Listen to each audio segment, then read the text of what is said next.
Hello everybody, it is Troy Freak 1994 here, and I'm coming to you with an update to my emergency alert system setup. So as you can see, there is something new in this, and if you haven't seen this before, don't worry, I'll go through and explain it again from top to bottom. So, to start, that is a Dell Optiplex 3020, I think it is, yes.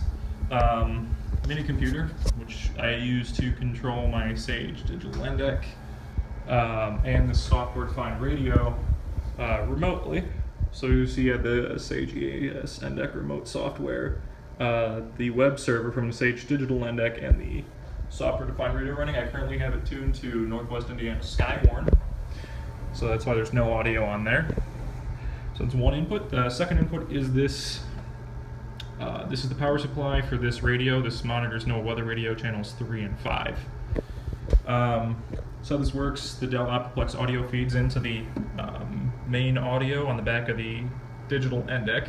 That's the audio used, for example, like if you're watching like a live stream of mine, that's the audio you'll hear is coming from that Dell Optiplex computer. This audio from the radio goes via XLR cable into this. It's a Behringer MDX 4600 audio processor, so it can do gates, compressors, and limiters, and it has a peak limiter. I mainly use it for the gate and peak limiter. So the radio goes through this down to the monitor 1 and monitor 3 of the Sage digital end deck. So the audio from the Sage digital end deck, that goes again via XLR, the main/alert audio out, up to this. I use this as a left and right channel. And then again, it's the same thing, it's a gate and then peak limiter. And then from there, it goes back into the thing that converts the character generator's output to HDMI, and then into that Elgato game capture, and then into my computer, which right now it's just a black screen because there's nothing on the character generator, and I don't have it set up for live streaming right now.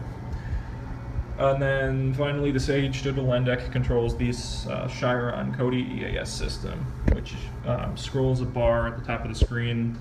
It's green for tests, yellow for watches, and red for warnings.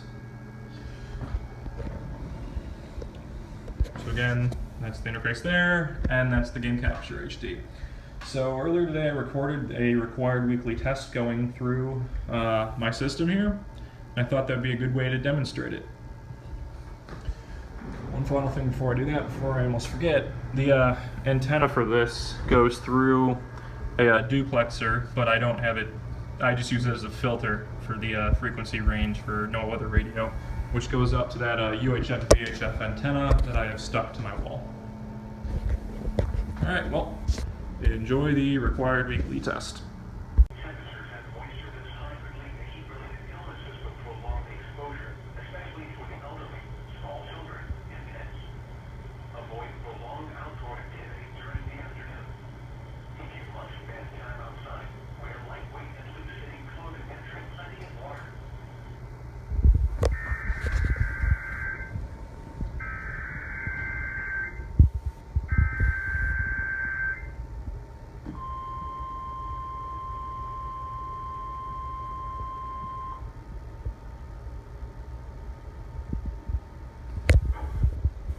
This is a test of the NOAA weather radio warning alarm.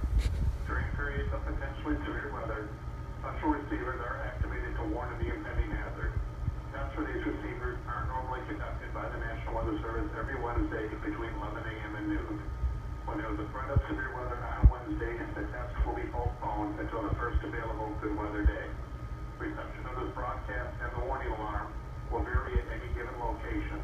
This variability is normally more noticeable at greater distances from the transmitter. Will occur even though you are using a good quality receiver in perfect working conditions. The total alerts will be activated for selected watches and warnings affecting the following counties: in Indiana, Porter, LaPorte, St. Joseph, Elkhart, LaGrange, Savannah, Stark, Marshall, Kosciuszko, Noble, DeKalb, Whitley, Allen, Miami, Wabash, Huntington, Wells, Adam, Grant,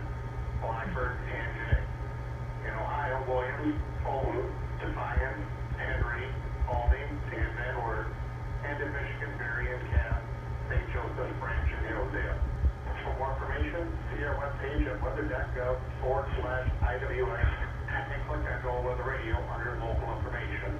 We now return to normal programming.